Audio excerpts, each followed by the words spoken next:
Right, Leicester preview, here we go then. Guys, are there different rules for Jose? Because he seems to think there are. He's come out and said that when he does things, the treatment, the reaction, everything is different. Do we think that's fair, Mohammed? I mean, in one sense, the rules are different for him. The rules are different for every manager of a top club if you're going to be that outspoken about referees, because the FA are going to want to make an example of you. If the manager of, with all due respect, if the manager of Bournemouth, Eddie Howe, comes out and says something about referees, he might get a slap on the wrist, right? Because what they're gonna do, they're gonna punish him, right? If the manager of Man United comes out and says something about referees, right? You want to you don't want other managers doing this, so you make an example of them because everyone is watching, And so Mourinho brings it on himself. Yeah, the rules are kind of different for him, but he does that. He brings it on himself. He knows that as well. He does it on purpose. Dave, do you think that's fair?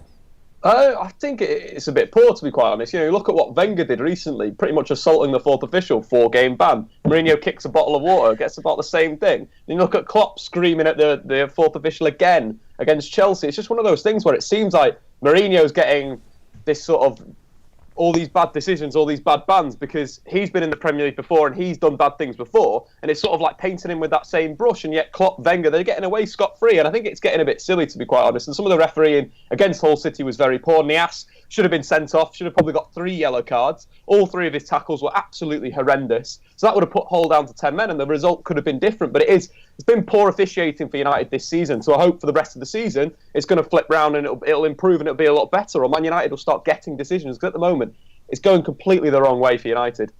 Okay, Rachel, do you think referees and officials are reacting to what they're seeing in terms of what's happening on the pitch and what Mourinho's saying in press conferences? Or do you think perhaps they're being more reactive to what happens in the press? So when Mourinho does something, it's going to be back page news every single time. But perhaps if Klopp shouting at a fourth official isn't a big enough story. Kicking the water bottle was stupid. He shouldn't have got banned for that. But I think that comes down to the referee. I think if that referee hadn't sent him off, he wouldn't have got the ban in the end. I think it would have just been ignored. So I think to an extent, that just comes down to what different referees think is okay. But overall, no. And I think in the press conference last night when he brought all this up, he was just quite obviously avoiding any talk about Manchester United's performance at the whole game.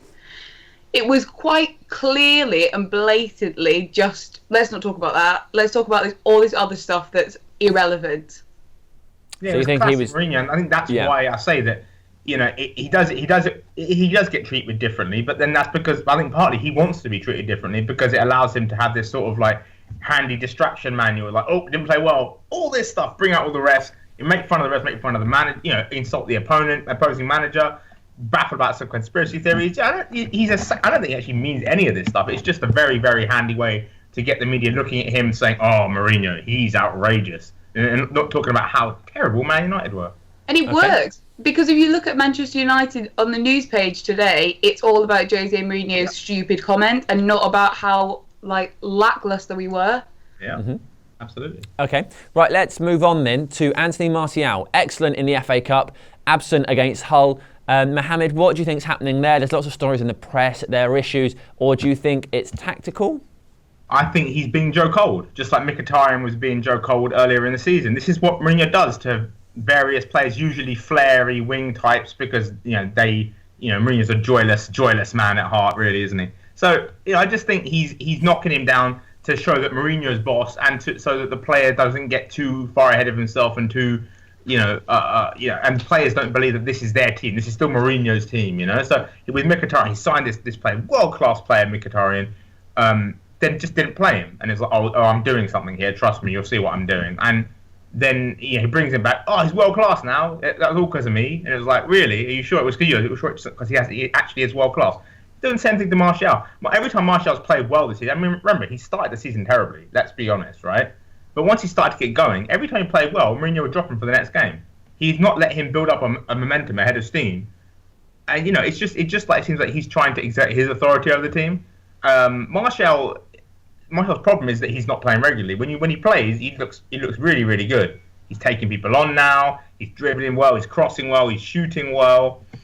He's started to come together. If he gets a run of games in the team, he'll become maybe one of the most important players in the side. I think Mourinho's just trying to make sure that he remains the most important guy to United. Whether that will actually be a good idea, I don't know. Dave, do you agree with that? Yeah, I think it's an interesting one for Mourinho, because Anthony Martial, again, like Mo was saying, he's played very well. You think of the game against West Ham in the FA Cup, you think of the cup game against Wigan. He's had these games that are like momentum starters where if you think if he plays him consistently, Martial could get on a really good run of form, and that's the problem. Every time he seems to be playing well, he's dropped or he's out the squad.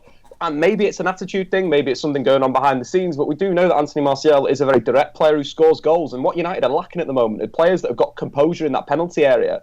And Anthony Martial has that. We all know that he can finish. You know, he scored more goals than any other player since joining Manchester United. So he has that quality, and it seems like a real weird one. When sort of United need a goal, he's going to other players or there's other players on his bench where Anthony Martial would be the perfect guy to be like, right, okay, let's throw another striker on. In a wide position that will get into the box and will take his chances. And I think that's United's problem, is that some of the finishers or some of the players in United's squad aren't good enough 1v1. And Anthony Martial is. So it seems like this really weird situation that's gone wrong for whatever reason, whether it's an agent, whether it's Anthony Martial showing no effort in training or whatever, that Anthony Martial isn't playing week in, week out, and he should do. He's European golden boy. He's one of the best young players in world football, and he's not playing. It's confusing. Okay, Rachel, how important do you think he could be for the rest of our season? I think he is standout our best player on the left wing, like 100%.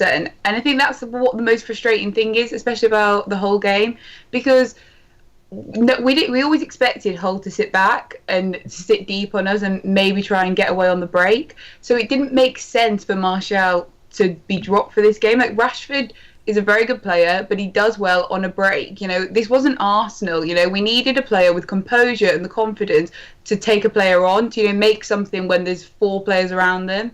And I feel like Martial was that player. And I mean, at least he wasn't dropped from the squad. Like, I feel like usually Martial plays really well and then he's not even on the bench and he's just like gone. But no, I think he is going to be important for us. If we ever see him, like, I don't know, like, we don't know what's going on behind the scenes. Maybe his manager's just like the worst person ever. Maybe he's ruining this all for us. Maybe he's leaving us in the summer. I don't know. I don't think so. Hopefully it'll just calm down. Well, it was all right with Mkhitaryan in the end, wasn't it?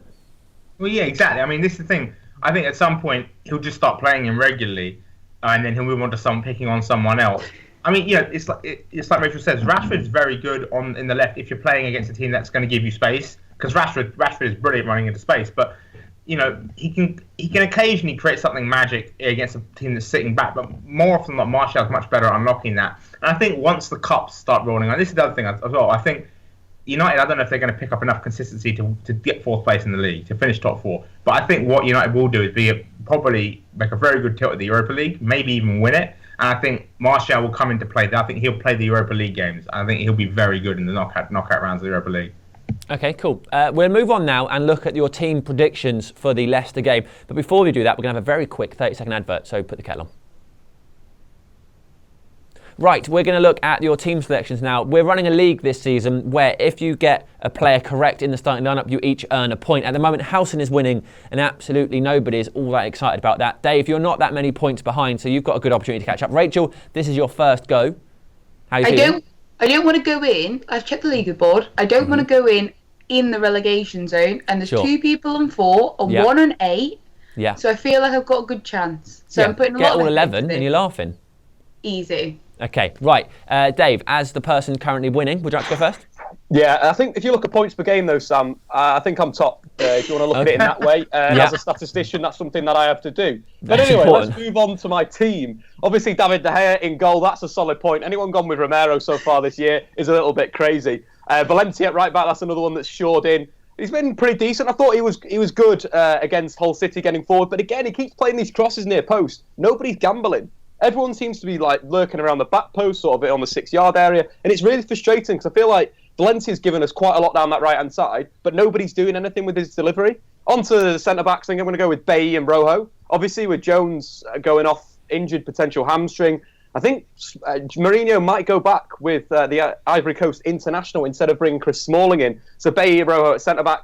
Then I think Luke Shaw's going to come back into the fray. Defensively, excellent against Wigan. Going forward, he lacked a little bit of gusto in that final third. He needs to get ahead of his, if his inside forwards moving inside, needs to give that width in that final third because it's crucial in this United system. Into midfield, it's simple: Carrick, Herrera, Pogba, and then the front 3. I'm not too sure. I'm not sure whether to go with Martial or Wayne Rooney, because I think it's going to be Mata, Ibrahimovic, and then one of Martial or Wayne Rooney. I'm going to go with Anthony Martial, because I think that Mourinho will finally give him this Premier League start that everyone has been waiting for. And Leicester City are a team that you can catch on the break, and Anthony Martial would be perfect for that. So that's my team, Sam. Okay, thank you very much. Mohammed? De Gea in goal, obviously. Antonio Valencia right back. Going back to what Dave said about Valencia, I think he still thinks Hernandez plays for the club. Like, he's whipping these balls in near post, like thinking Chicharito is going to come in and knock him in. Like, no, man, he doesn't play for the club anymore. Go to the back post. But yeah, Valencia right back, Bailey and Rojo centre back, absolutely. I think Darmian will start left back. I'm still not sure Mourinho is sold on Luke Shaw. I think it'll be Darmian at left back. I think Darmian, bizarrely, for right back, plays better at left back. I don't know what that's all about. Carrick, Herrera, Pogba midfield, no doubt about that. The other issue, maybe up front, Zlatan definitely. Then it's just about, I'm going to go Rooney Mkhitaryan. I think he's still going to have a bit of a doghouse thing out for Martial, but he will want one quick player, so I'll have Mkhitaryan on the right, I think. Okay, Rachel, pressure's on. First go. De Gea and Valencia are sorted, and then I would go Bailly and Rojo, but I'm not going to, because I'm under the impression that Bailly's still injured. Like that, do you remember he had the under-23s game and he limped out of the stadium?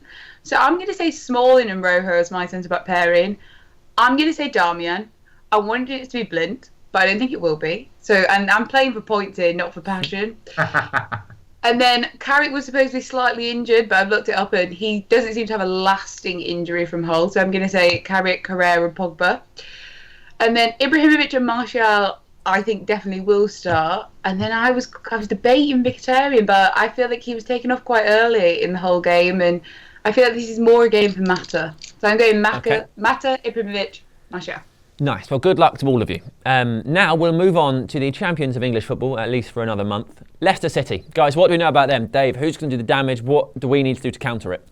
Well, Leicester City, obviously the champions of English football at the moment, as you said, Sam. But this season, they've been massively misfiring. They're playing the same way that they played in their title-winning season. Unfortunately, as a champion, as we've seen Sir Alex Ferguson do time and time again, you have to evolve. You can't play the same football. You've got to tweak something. And Leicester City haven't done that. They've lost N'Golo Kante, who was arguably their best player in the centre of the park in terms of turning over ball. But there's some big performers at Leicester City this season haven't really turned up. You look at Mahrez, for example. So far this season, he's scored 3 goals and got 2 assists. At the same point last season, he'd scored 13 and picked up 8 assists. So you're really not getting the same output. Because teams are sitting a bit deeper, Mahrez doesn't have that space to run into, the space to create, and unfortunately that's his game. He's a counter-attacking footballer, very similar to Jamie Vardy, who's not had that space in behind. He's not been able to get in behind defences and finish 1v1. Again, only 3 goals he's scored. And it's a bit of a problem for Leicester City. Is they've signed some players that haven't really fit, that potentially could have fit elsewhere. I quite like Musa. Musa's a player that's got pace that potentially could trouble Manchester United. So they've got to be dangerous with him because he's a quick player that can cover ground very quickly, and he's got a pretty decent shot on him. So they've got to get tight to him, but not too tight in a way. But Leicester City, they're not the same proposition last season. And I fully expect them to be in a relegation battle. So United again should win this game, like they should have beaten Hull. Yeah, okay. That's the thing, isn't it? United should have beaten a lot of teams. It's just a matter of will United actually go there and put their foot on the. Leicester's problem is mobility up front. That's why I think really I would like Mourinho to play Martial and Mkhitaryan and really go at it, because Zlatan will drop out, and then those two really running at Wes Morgan and Robert Huth, who are just, they don't look anywhere near the same that they were last season. I think that's really the way to go.